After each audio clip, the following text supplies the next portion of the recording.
This week's exercise, we're going to be doing a partition or a chase inside our corner, and we're going to connect both of them with a bulkhead or valance. So if we were inside a home and we had plumbing in our corner, we would have to build an L-shaped partition to conceal it, also known as a chase. In this week's exercise, we're going to be building one in each corner of our unit, and we're going to join both of them with a valance, also known as a bulkhead. Okay. For this exercise, layout is going to be the most important part of this exercise because when we are working on anything architectural, it is important to respect the finished dimensions that is being asked of us. So if we're going to create an opening and the architect has specified a specific piece of cabinetry to fit inside, we're going to have to calculate and deduct or add all of the finishes so that we achieve with the finished dimension that the architect is looking for. You're going to see some notes in the handout on what I'm going to be looking for as far as finished dimensions, so we need to keep that into consideration, and I'm going to show you a little bit on how I do layout when it comes to showing up on a job site, and I need to prep my layout to account for all the finishes.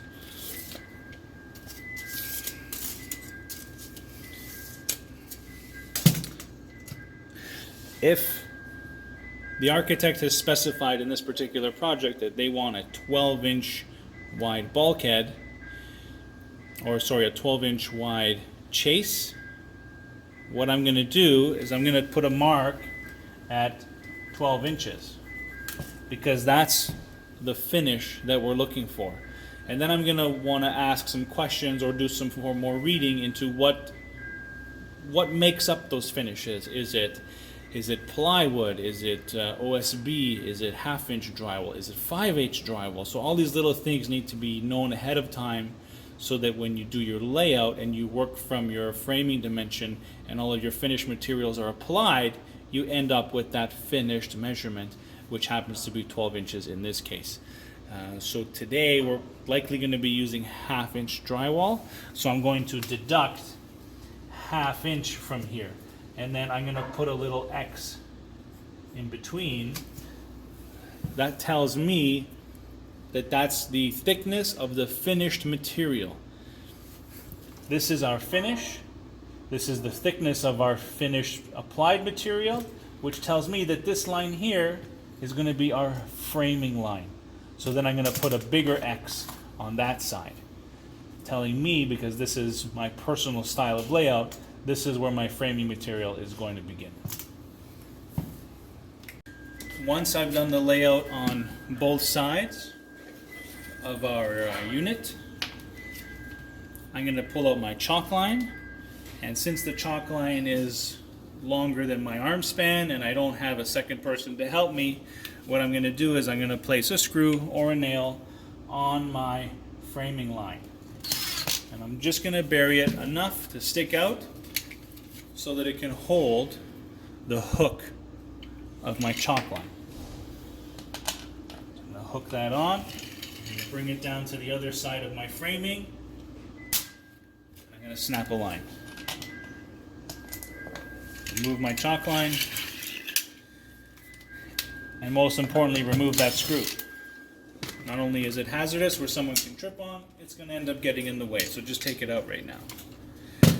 So now we've laid out the front face of where our framing needs to go inside our unit. This is one part of the layout. The next part of the layout is going to be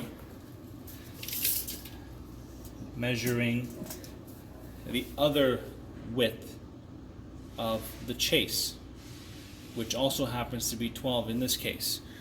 So, using the same layout method, now again, this is my preferred method that works for me. You guys and girls will find what works best for you. I'm going to mark my 12, which is my finish. I'm going to back up 1/2 inch for drywall. This is going to be my framing line. I'm going to put an X on this side. Once I've marked the front of where my framing is going to go, I'm going to use my framing square on the back wall, and I'm going to line it up with my framing line. And then I'm going to draw a layout line here. Just like that. That's going to be the framing of our chase. And I'm going to do this on the opposite side the same way. Okay, I've laid out both my sides. I know where my framing line is going to be. I've double checked my measurements, and I have the correct framing dimension so that when the finished material is applied, which in this case happens to be 1/2 inch drywall, we're going to end up with 12 inches.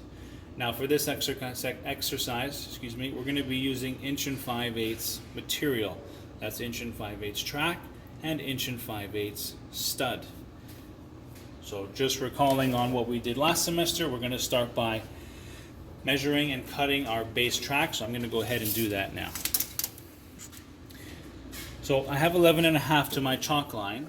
Do I need to cut precisely 11.5? The answer is no. This is not finished carpentry. That's the beauty of working with steel, is there's always a little bit of forgiveness in the track.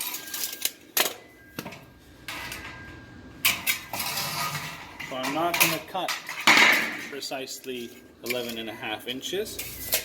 I'm going to cut a little bit less, probably 1/8 less, sometimes even more, so that that entire chalk line is sitting in front of the metal.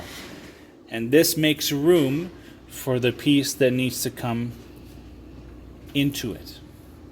So I'm going to go ahead and cut my next piece.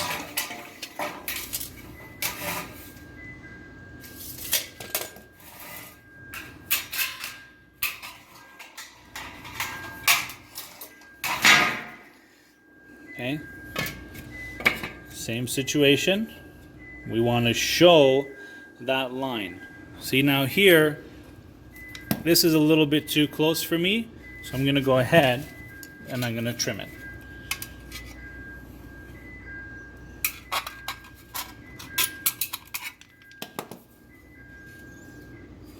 Okay, a little bit more of what I'm looking for. Now, question is, how are we going to get these guys to line up? Well, what you don't want to do is you don't want to have it meeting like this. It's because you've got this open end here where a stud may slide in and out. You want to create a nice continuous corner of metal. So the way we do that is we take the thickness of our material, which is there, and then we want to put a pencil mark there.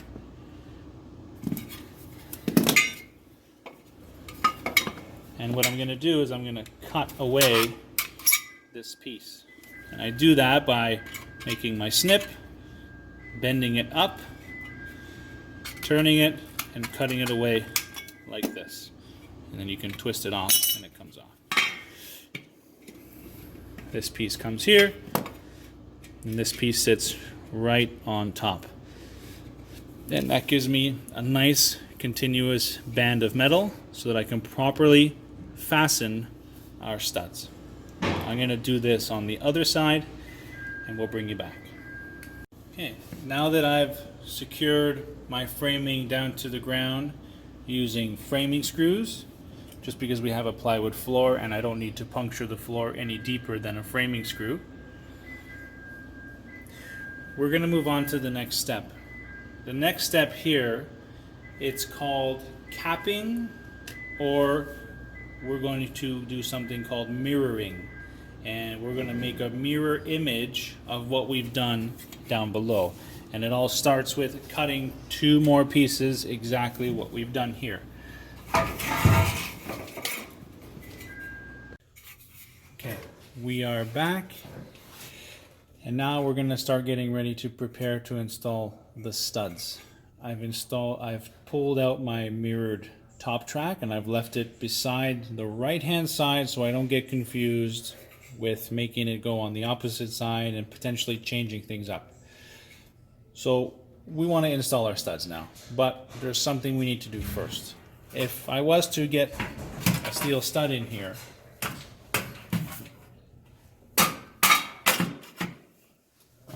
what would happen is it would kind of fall through the wall. Can everybody see that? I need to find a way to get that to stop happening. And that's called, we're going to do what's called ladder blocking, but for steel stud. When we did this in carpentry practices 2, we would install horizontal blocking, okay, from stud to stud to allow us to secure our intersecting wall. We're going to be doing something similar here, but we're not going to be using wood, we're going to be using metal. So one way to do that with a piece of leftover track that I have here is we're going to cut some tabs and ears and shoes, and I'm going to go more into detail with that, or you may have already seen it.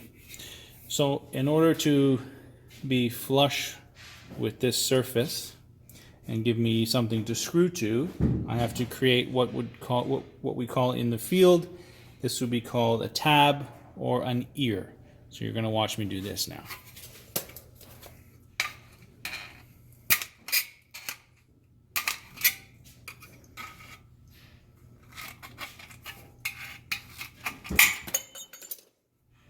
Okay, don't try to snip these away. If you've already cut 99% through, don't try to jam your snips in there. That's how accidents happen. We're just going to grab it and twist it off. This is called a tab or an ear.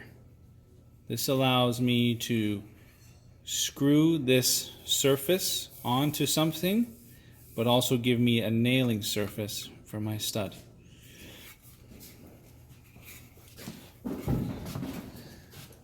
This is going to be applied just like this on my stud.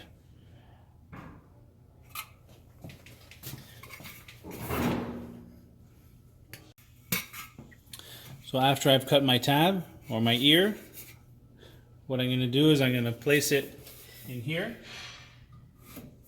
and I'm going to put a mark right where this guy is so that I know that that piece of steel can go in more, and I'm going to put a mark here to give me something to screw to. So I'm going to take this one gets cut off. I always like to do the catch, and that just means when you do your final snip, it doesn't fly onto the floor. So I take a bite, and my final bite, I catch it with these two fingers. Okay?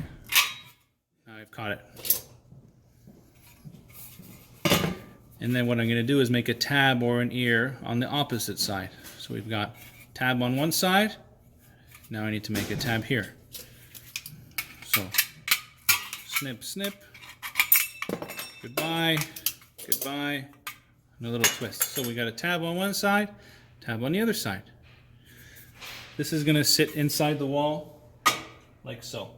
And it's going to give me the ladder blocking that I need, but we're going to do it with steel. I'm going to ask that everybody does this 2 feet on center, wherever they have a stud that is secured to a wall without blocking. Okay, now that I've put the ladder blocking for both sides of my wall, I'm going to insert a stud at the bottom. And now I've given myself that nailing surface or screwing surface that I need. So what I want everybody to try and attempt is, if you have a marker, great. If you don't, a pencil will work fine. I want everybody to level one of their 2 studs, and I'll explain why. So we're going to level our stud. So I'm going to reach in here, make sure I see that bubble sitting right in between those 2 lines. And instead of screwing it, I'm just going to put a mark. Oops. I'm just going to put a mark here so I know where to bring it back to. Then I'll take the level out of my hands. Get the stud, put away my marker.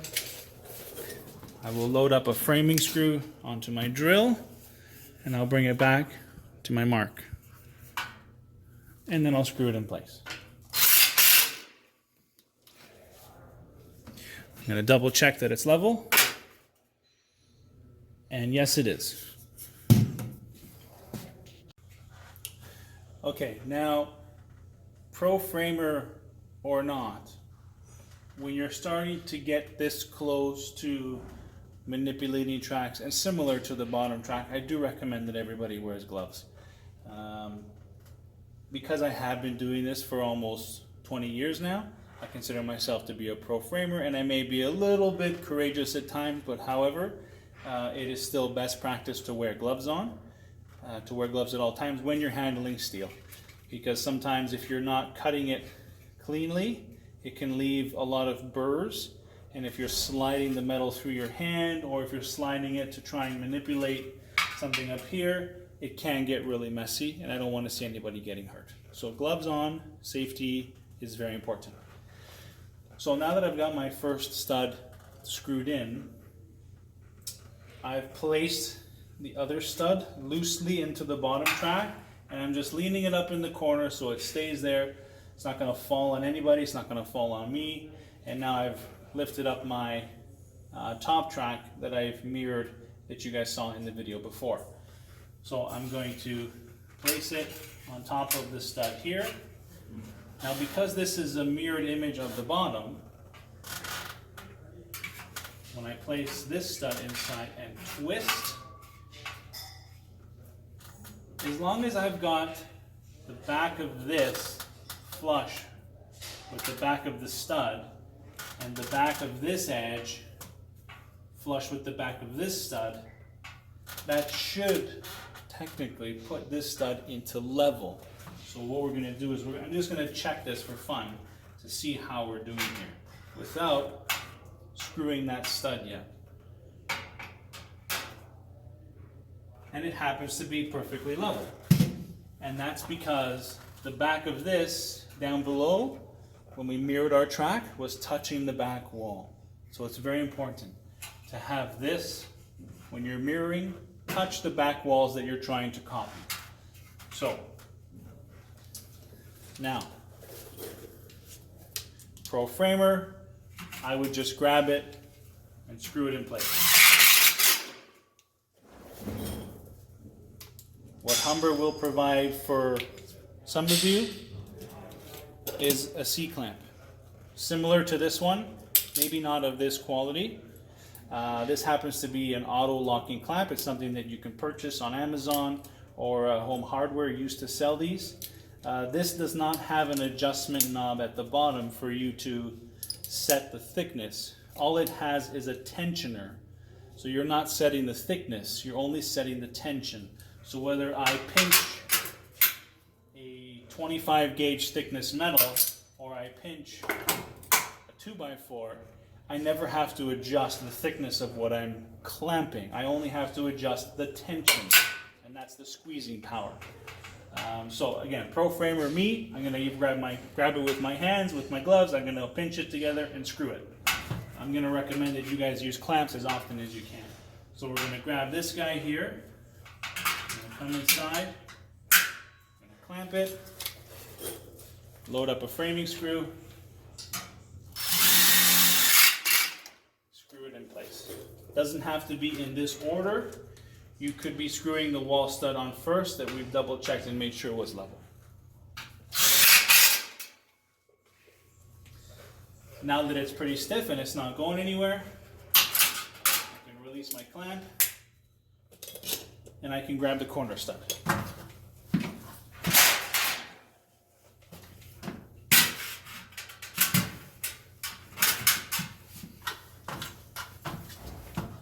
Lift this up slightly and get the stud inside.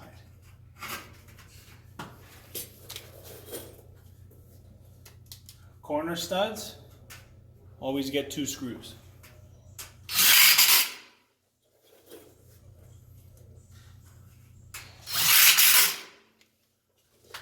And that's how we properly secure the top of the wall. Hey guys, welcome back. if you've come this far, you're on the right track. And you got one chase and two chases built that are the correct measurements, allowing for your finishes. Now we're going to move on to the next step, and that's building our valance, or AKA the bulkhead. So following the dimensions on the drawing and allowing for our finishes, I'm going to begin doing some marking.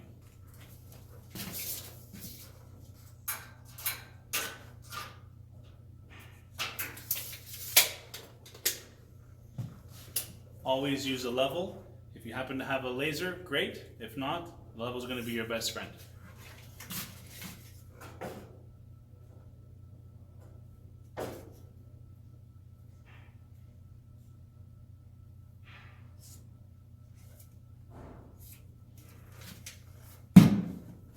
I've made some level marks here.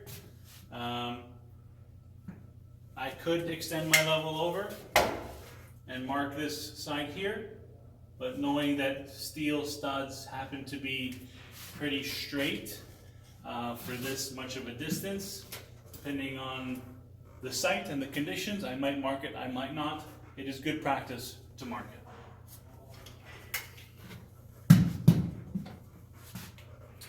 So for running around the framing of our bulkhead, we're going to use 1x2 angle, which is also called L-track in the field. That just means that it's 2 inches this way by 1 inch this way. This is probably the most valuable piece of metal that steel suppliers can make. It can be used for inside corners, it can be used for outside corners, it can be flattened and used for backing if you're in a bind or in a pickle and you don't have any furring channel or stud or track lying around for you to do ladder blocking. You could also use angle. Very valuable piece of metal. It can be used in almost any place. I'm going to take my measurements.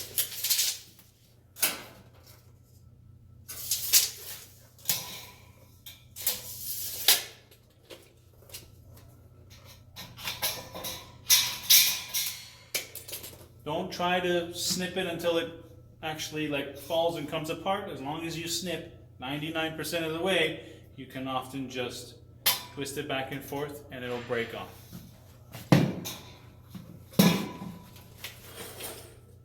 Now we're going to install the L-track.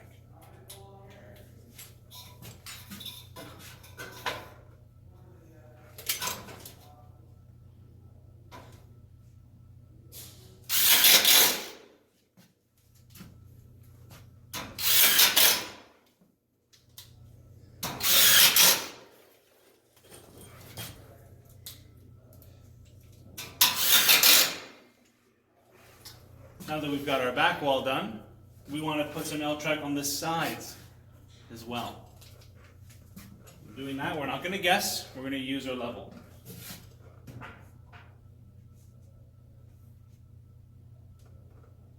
Make sure that bubble is perfectly centered in between the lines.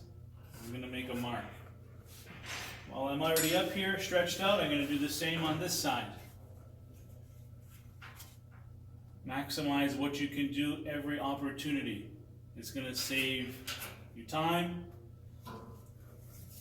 and your boss will keep you employed. Now I'm going to take a measurement for those, cut some more L-track, install them.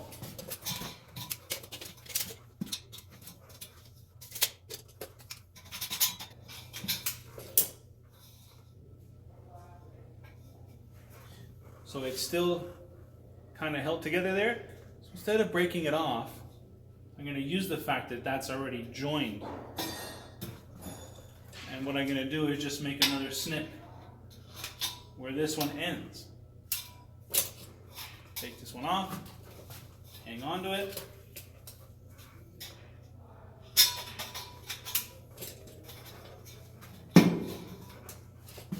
Now I have two pieces, but I only measured one. Smart. Now that I got my side pieces screwed on, I put screws here and here. what I would like everybody to do is put screws in these corners. You will find that if you're ever doing something like this on the job or at home or on a project, if you do not join these two L tracks together, and we go ahead and laminate drywall onto our ceiling and we go to screw, that piece is just gonna keep moving out of the way. So steel initially feels flimsy, but the more you build, the more you add, the more you screw, it becomes very strong.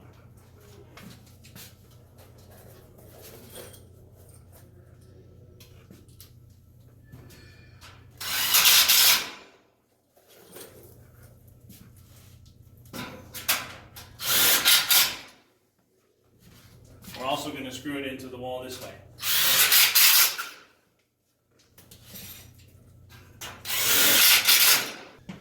Now that the sides are fully screwed on, we're going to put a piece of angle from this point to this point here. I'm going to take my measurement.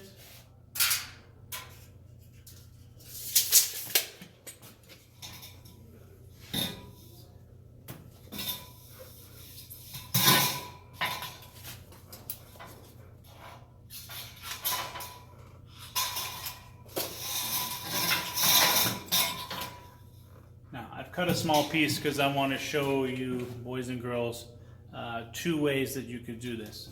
You could cut a piece of angle from this surface to this surface and line it up like so. You can clamp it, but there isn't plenty of screwing room here because you're trying to do a lot of things. You're trying to hold this down and screw it, and you're trying to line up this edge with this edge by, placing your L track in the right spot.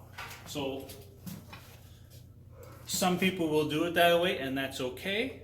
Personally, what I like to do is eliminate one of those ways of trying to align it and keep it straight by putting a tab on both sides.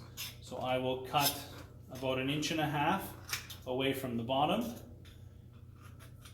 I'll take it away. I like to just chop off the corners just to make it a little bit neater and less sharp. I should have my glasses on. And then what I'll do is I've given myself a surface to screw to. So technically I don't even need to screw here anymore because I've given myself something to screw to there. And by pinning it here, it automatically stays flush with my wall. So let's go ahead and do that. I'm going to take my overall measurement, which in this case happens to be 50 inches, and I'm going to allow at least 1.25 inches each side. So we're going to go 52.5 overall.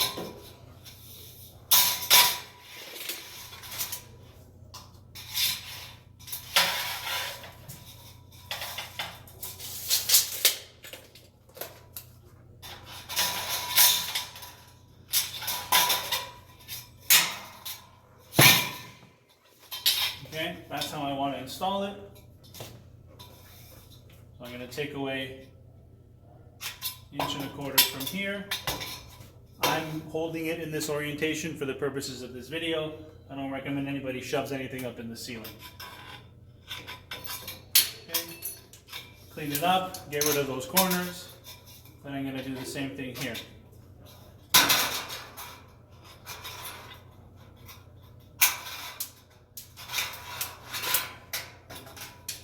Again, so when this happens, don't panic. Don't try to keep cutting it.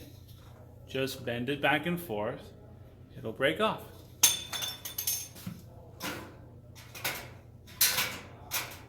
Okay? That's all there is to it. Put a little bit of downward force so that the bottom of this and the bottom of this line, very little. So there's a bit of wiggle room there, so a little bit of downward force. Add a screw, a little bit of downward force here, and I'm going to add a screw. Typically I like to preload whatever drill I'm using with a screw. I'll place it in my pouch ready to go. It has a screw on it. Get my piece up.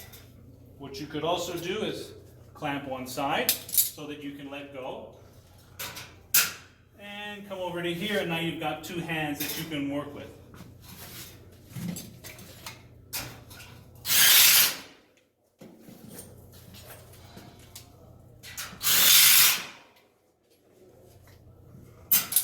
So this acts as like a third hand, okay? They're very important tools to have. Now we need something at the top.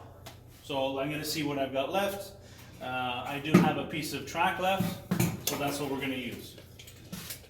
I remember my measurement being 50 inches.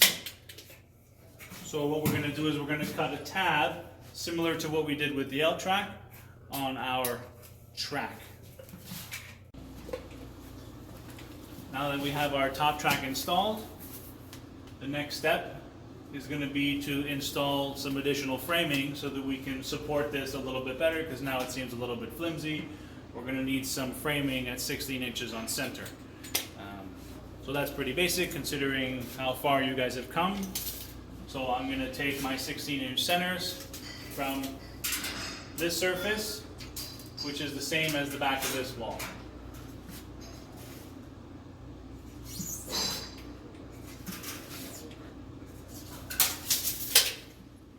We're going to be installing 3 studs.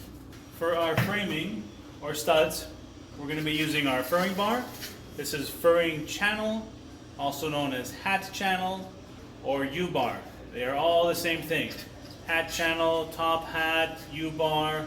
The technical term is furring channel. Because if I had a wall that I wanted to fur out by 7/8 of an inch, I would strap this to my wall to fur it out. Hence why it's called furring channel. It can fur out, it can fur down, fur up, depending on the direction of your build.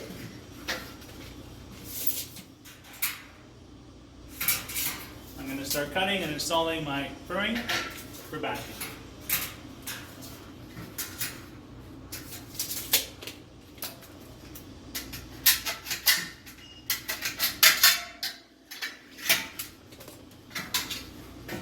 Now, one of the big advantages of working with steel is that you do have a lot of room for play. If your stud or furring material fits in tight, it is wrong. It should not fit in tight. It will bow down or it will bow out if it is tight. It needs to fit loosely. So I've measured 11 and a half. Am I going to cut 11 and a half? No, because can I cut perfectly square? Pretty close, but not perfect. And we're not using miter saws for this. So we need to allow a little bit of wiggle room so that we can still maintain keeping this straight and have enough screwing surface. So if I put it in and I can wiggle it around up and down, it's a good cut. If you have to force it in, it's too long.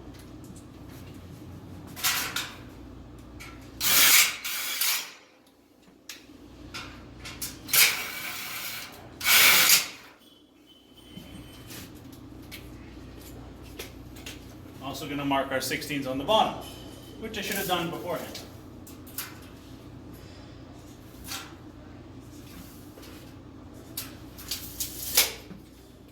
Now you may notice I'm marking the centers. In wood framing, typically you would mark 15 1/4, 31 1/4. You would not mark the centers. With steel framing, it is common to mark the centers because often you're not going to be using the same material to do the framing or the bulkheads or the furring. The material may change, but the center always has to stay the same because we're going to be screwing sheathing or screwing drywall, always marking out our centers.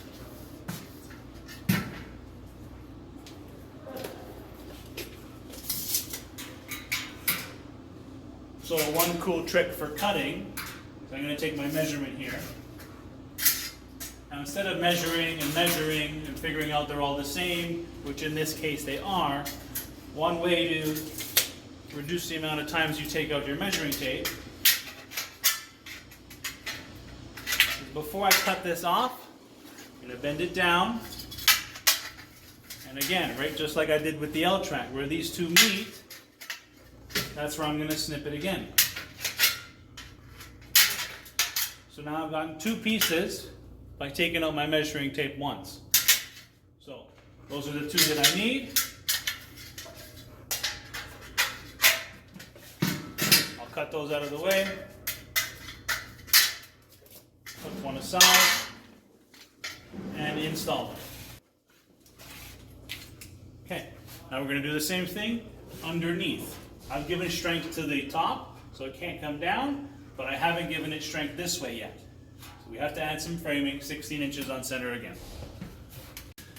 Okay, I've cut and installed the bottom pieces of my framing. You may notice if you look closely enough that the pieces underneath do not line up perfectly with the verticals. That's because behind the L-track, the verticals are in the way. So I've chosen to go beside them, and that's going to be okay. Just if you're going to go on the left side, put them all on the left. If you're going to go on the right side of the vertical, keep them all the same, okay? Continuity is important. This way, if we're boarding this side and I see screws here, I'm going to remember the way I framed it, and it was always on the left. So when I close this up and I can't see these anymore, I'm going to look for where these screws are, and then I'm going to just shift a little to the left and screw my ceiling piece. So let's move on to putting up some drywall. Okay, drywall cutting 101. This is a T-square.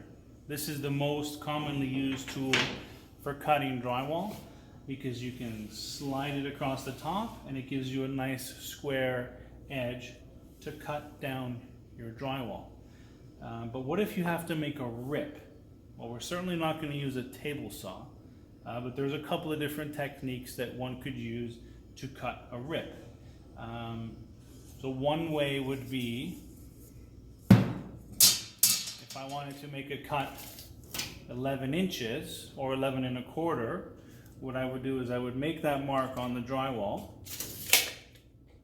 and I would make the mark at the other end of the drywall, and then I would use the hook of my chalk line, and I would place the hook on that mark, and I would snap a line. And then I would cut along that line as nicely as possible, only cutting the paper, and then snap it, score the back, break it.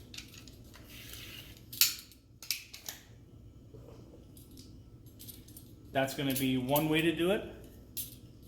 If the tip of your chalk line is not really good, or it's a little bit broken, or you want to try something a little bit different, one other way that I've done it in the past is I'll take my drywall saw and I'll put a little cut right in there, and then I'll put my line inside, okay? And then I'll pull it down to the other end, same thing, snap a line, take it out, score the paper, snap it, cut the back, break it, okay? Another way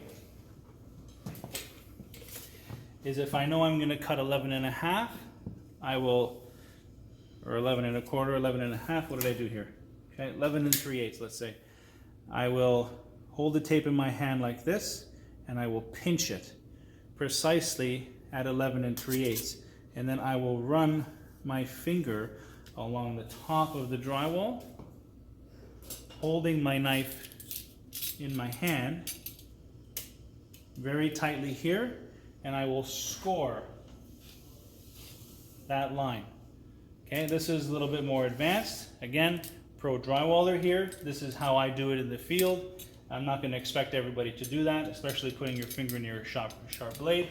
So you can try the chalk line technique and just cut neatly along the chalk line.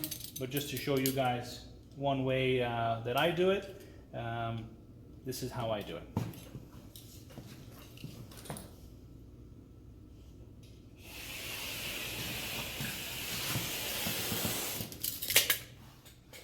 So now I've broken the paper. All you have to do is cut the paper. That's all you're trying to do.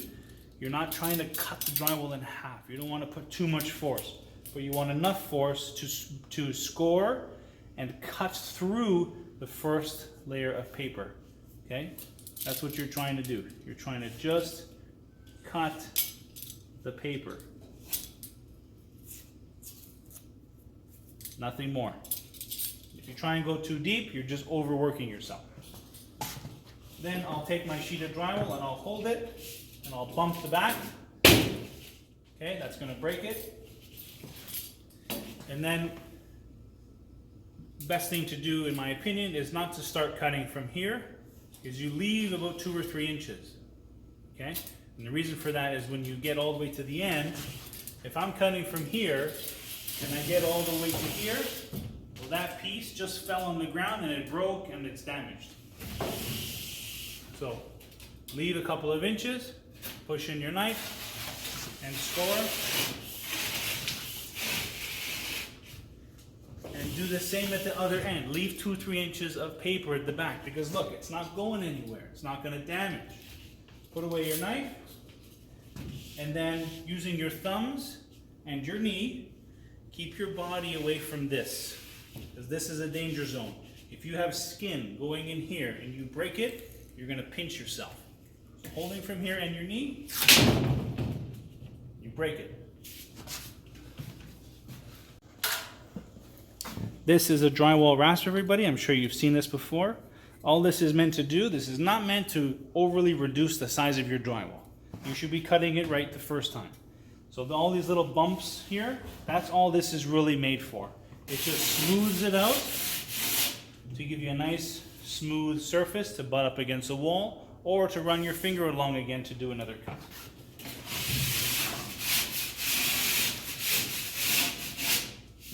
That's it.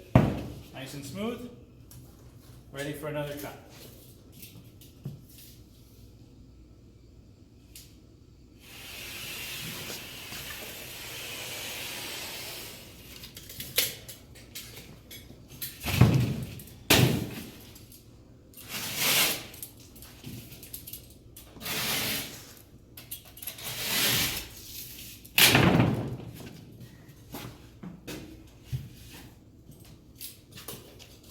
Let's go install some drywall.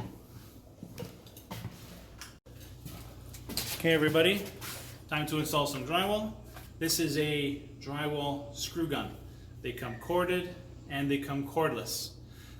This has a clutch, meaning that when I put a screw on it and I engage the trigger, nothing's gonna happen until I press it. So there's a bit of wiggle room here. It goes in. So the clutch means that nothing will happen until I push. But once you push, you must continue to push. Otherwise you will strip the screw and it'll start to sing on you, making all these grinding sounds. Those are not good sounds. So we're gonna load a screw and we're gonna put it in you can hold it between your legs, you can put it in your pouch, and then we're going to grab our sheet of drywall.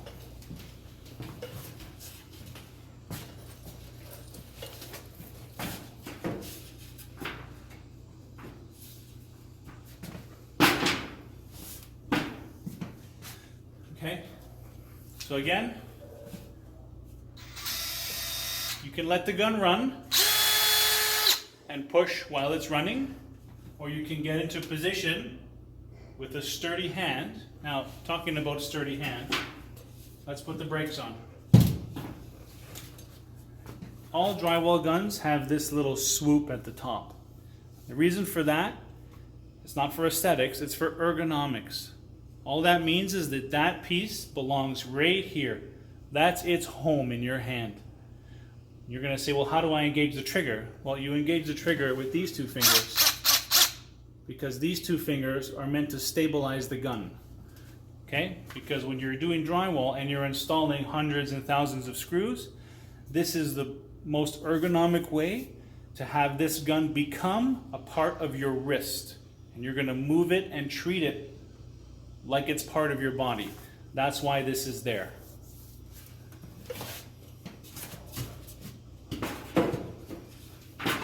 It may seem uncomfortable at first, but after 20 years you get used to it. Okay, I'm going to bring you guys in for a close-up. We're going to talk about screwing here for a quick minute. A properly sunk screw means that you have just sunken into the paper but you have not completely broken the paper. So these have stoppers and they have depth adjustment knobs. So you can set the depth of your screw by turning these 1 or 2 clicks, and it will micro adjust the depth of your screw. I'm going to pull out my impact gun just to show you what a proper screw looks like.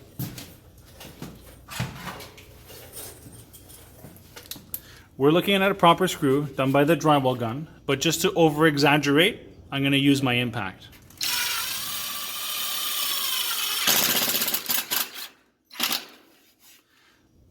This is a bad screw. It's a bad screw because it's not sunken properly. This screw is sunken properly because I don't hear a click. It's nicely embedded itself into the paper, and it's not too deep.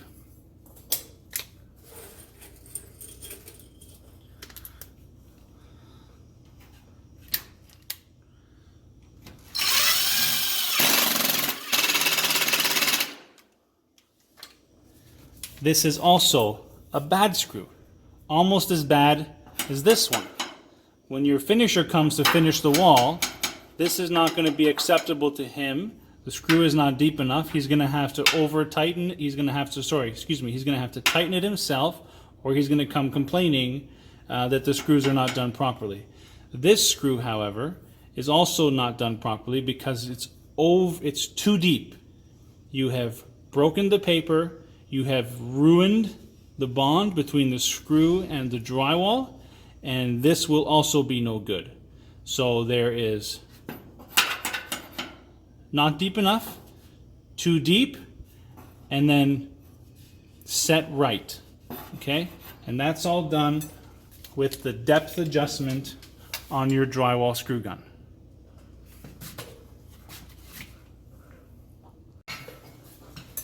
For the purposes of this exercise, I would like to see the drywall screws spaced at 12 inches apart. Now again, pro drywall, I'll always keep a few screws in my hand so that I can load one and have the next one ready for when this one goes in.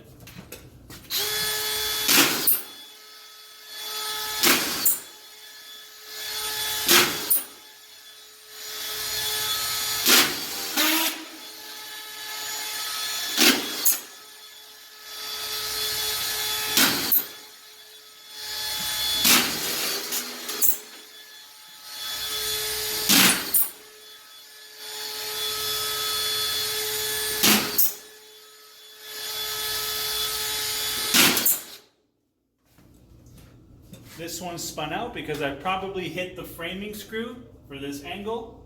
You'll see I just kept going, but before I move on to the next piece, I'll come back and double check everything and take out any old screws.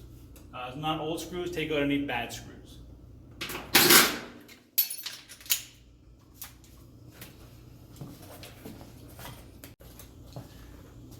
In this exercise, everyone is only going to get one sheet of drywall to work with, which is not going to be enough to to cover the entire surface area of all that we have framed today. All I'm going to ask is that we close up one chase completely and we close up the bulkhead. The other side of the chase, you can patch in whatever little pieces are left to try and use up the full sheet. All that is being expected of you is to do a full complete chase and complete the bulkhead in drywall. Good luck, everybody.